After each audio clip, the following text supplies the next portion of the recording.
muraho meze neza nizera ko mumerewe neza abari hano mu Burundi abari hakurya y'amazi mumaze iminsi mutwandikira merci beaucoup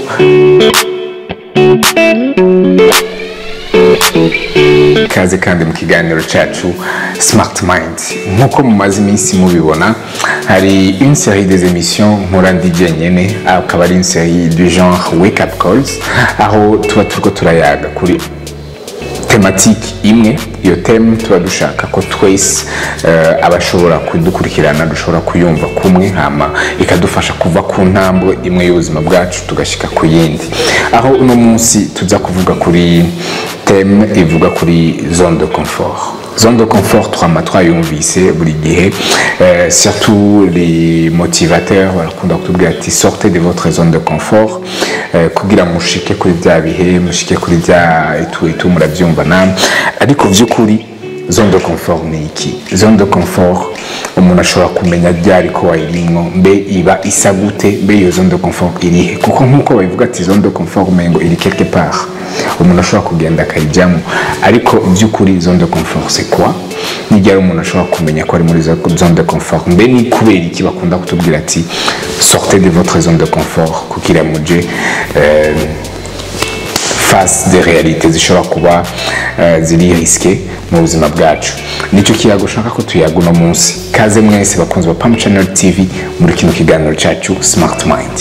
Zone de confort ni igihe umuntu wese ashobora kumva umengo ahari arahagijwe uhagijwe n'ivyo ufise nta susi yo gufungura ufise nta susi y'amafaranga ufise nta susi twa dususi twose tuba umuntu ashobora kuba afise kumva umengo ivyo urimwo biraguhagije bihaba cyangwa bidahari bikwiye cyangwa bidakwiye kumva umengo wogumaho hama ugaca unasanga nta n'ishaka cyangwa nta n'umwete ufise go kongereza kuri ivyo ufise cyangwa kongereza kuri ubwo kugubwa neza uburimwe muri uyo mwanya ukumva umengo nivyo nyene ukwiye kugumamwo muri make novuga ko ari stabilité idashingiye kuri productivité ibihari muri uyo mwanya ukumva umengo aho uri urahagijwe n'ivyo ufise n'ukubayeho birakwiye hama ukumva naho nyene nta zindi resources nta zindi mpamvu zihari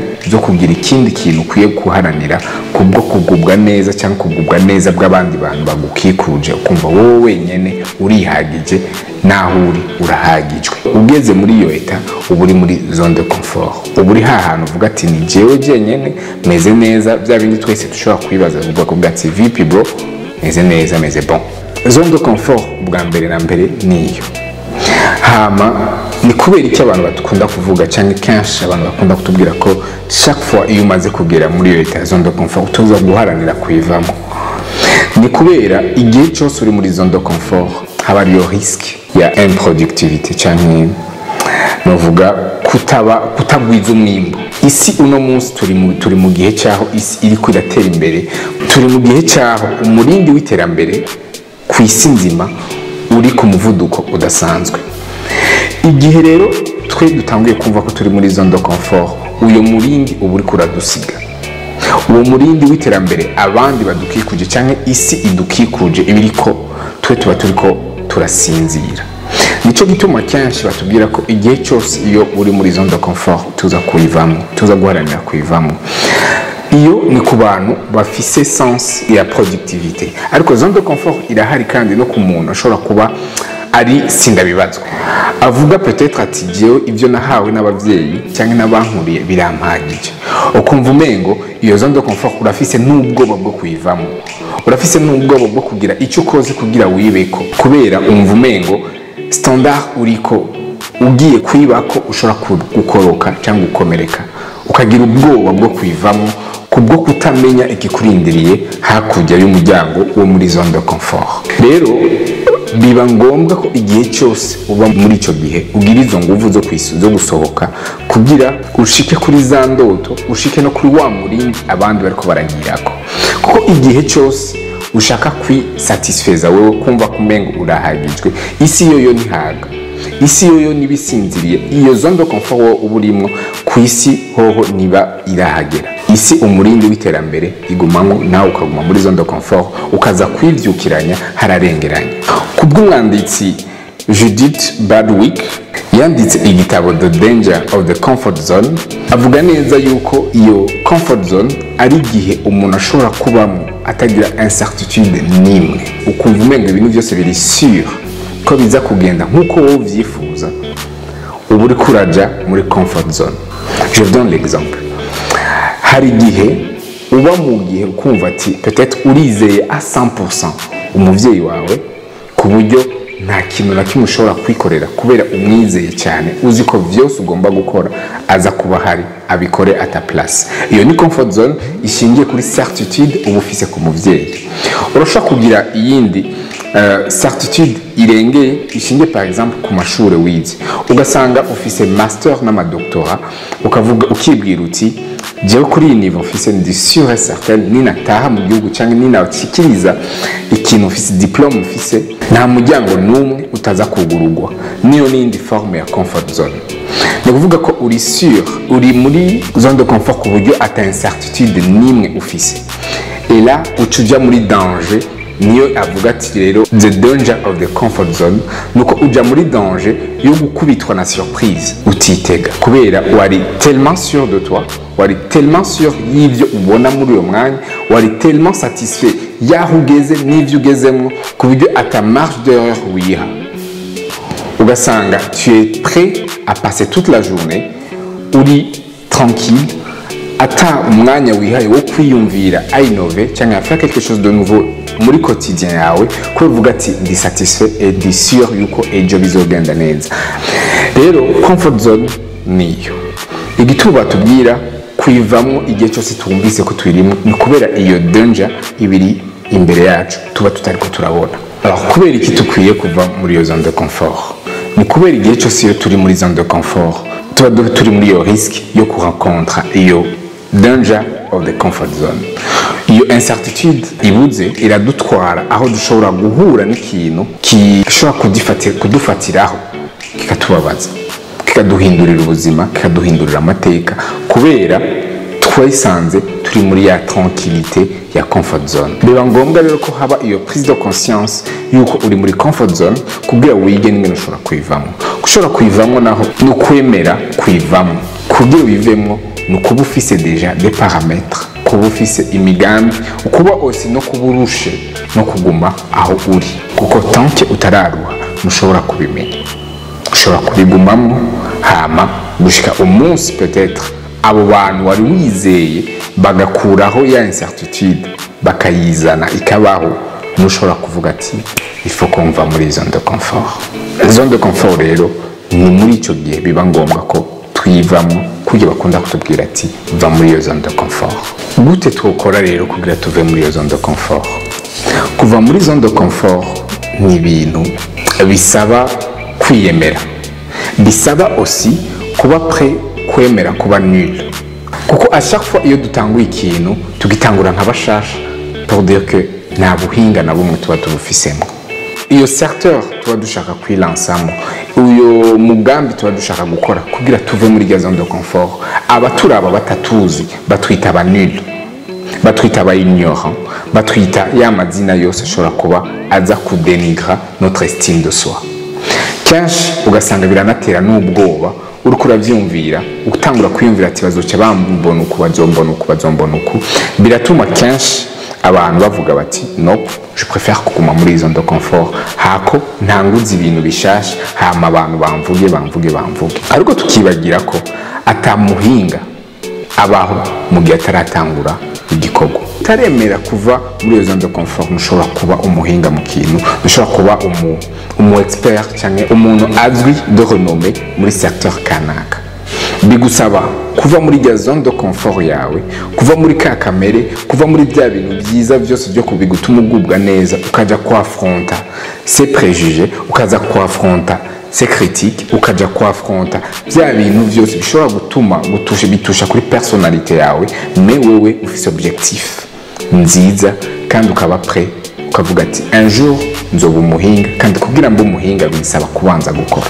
kuko nkuko nabivuze nta muhinga atakazi kandi habanza akazi kugira habe umuhinga. Rero kuguma muri zone de confort bigutuma kwibaza ko ibintu byose bimeze neza alors que bitameze neza. Muri zone de confort uba umeze nk'umuntu yahawe ibintu byose bishobora kumushimisha muri uyo mwanya, ariko usohose hanze ushobora kuronka ivyo urekuriwe byose.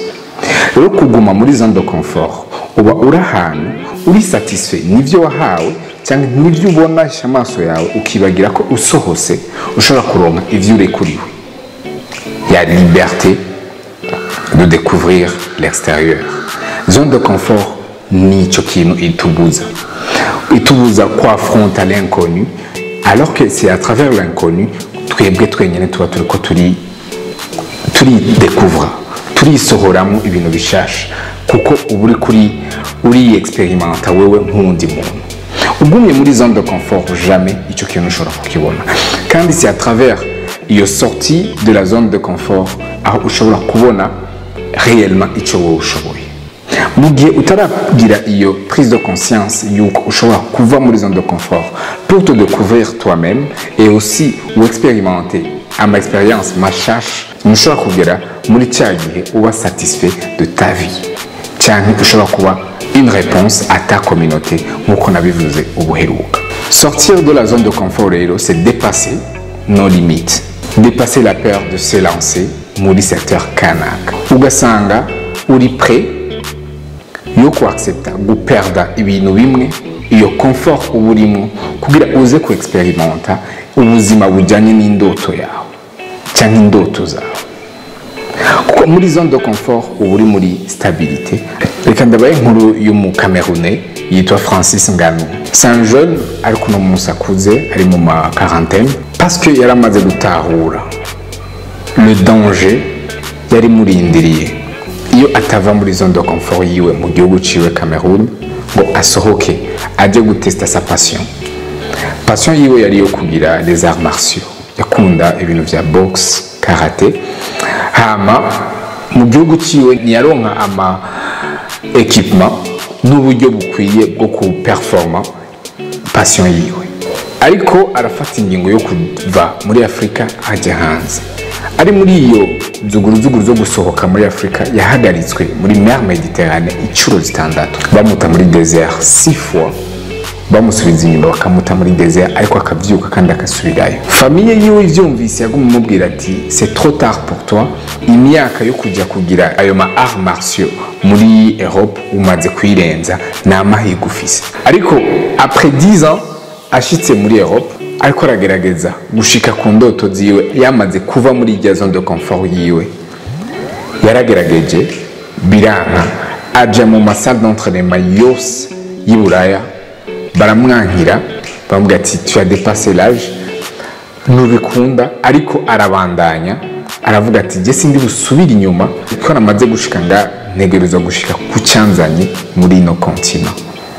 Au bout de 10 ans ariko aragerageza, byarakunze. Uno munsi abatamuzi muze kujya kumuraba, yitwa Francis Ngannou, niwe champion du monde wa Ultimate Fighting Championship. Kubera iki ndababwiye inkuru, ni kugira ndabereke ingene abantu fasi y'ikintu batakumenyereyemo bashobora kukubwira bati ntibikunda. Ireka kuva mu bintu urimo deja bigutuma ugubwa neza ngo ugende kujya mu bintu bitari sûr, ya incertitude. Ugashaka ko uguma muri ya certitude, ureke kuaffronter l'incertitude. Uno munsi nawe uri kurankurikana ushobora kuba uri muri iyo situation yaho uri tellement sûr de ta vie et que tu as peur.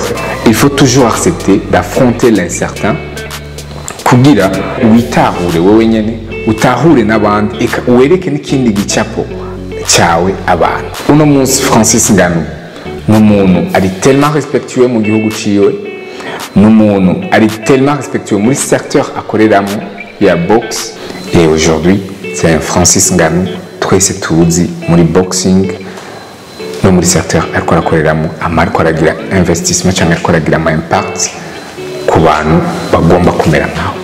Alors pour conclure, reka mbe nk'utanga astuce pour sortir de la zone de confort. Kugira usohoke muri iyo zone de confort ushobora kuba urimo, tout d'abord tuza kuba uzi objectif zawe mu buzima bwawe en general, canke ku munsi ibyo ugomba gukora, ukemera ko bishitse bikagenda nk'uko utabyifuza cyangwa nk'uko abantu batabyifuza, ushobora kubyakira. Parce que igihe cyose uzoba ufise ubwoba bwa échec, zone de confort uzotinya kwivamo. Ariko kusohoka muri zone de confort utegereza kuba prêt kwemera échec ishobora kuzanana n'ivyo ugiye gukora. Hama ikindi kintu nyamukuru cyane tuza kuba ngenderwako no mu buzima bwose bwa minsi yose, kumenya aho umugendana muri urwo rugendo ugiye gutangura. Fréquentation zawe kugira zigufashe kwibagira irya zone de confort, hama biguha ingoga zo kwemera kubandanya muri ya incertitude uba uriko urajamo. Muri make mwumva ari ivyo. Alors c'est à vous la balle, choisissez ikihe mukwiye gukora, soit kuguma muri zone de confort cyangwa ukayivamo pour réussir. Ntutinye kuba umudebutant, ntutinye kuba umuignore, vyemere, parce que c'est en débutant qu'on devient professionnel. Il n'y a pas de professionnels batagize aho batanguye. Il faut d'abord commencer, sortir de la zone de confort, débuter quelque chose, une carrière, hama ugashika kuco wifuza. Excellence irashoboka kuri twese, ariko mu gihe uvuye muri zone de confort. Avant de terminer cette petite émission, reka ndangize kuri cette phrase ivuga iti: c'est seulement en acceptant d'être nul aujourd'hui qu'on devient meilleur demain. Alors uno munsi urashobora kuba ufise ubwoba bwo kugira icyo utanguye, bwo kuva muri iyo zone de confort yawe, kubera ufise ubwoba bw'abagenzi, ufise ubwoba bw'inshuti, ufise ubwoba bw'icyo bashobora kuvuga kubera ari ugitangura. Mais après une année, après 2 ans, bazoza kugusaba impanuro z'ingene bikorwa. C'est à toi alors de choisir. Merci beaucoup fidèles téléspectateurs wa Pam Channel TV. Dusubire kandi duhure mu ndwi za mu kindi kiganiro nk'iki. À plus.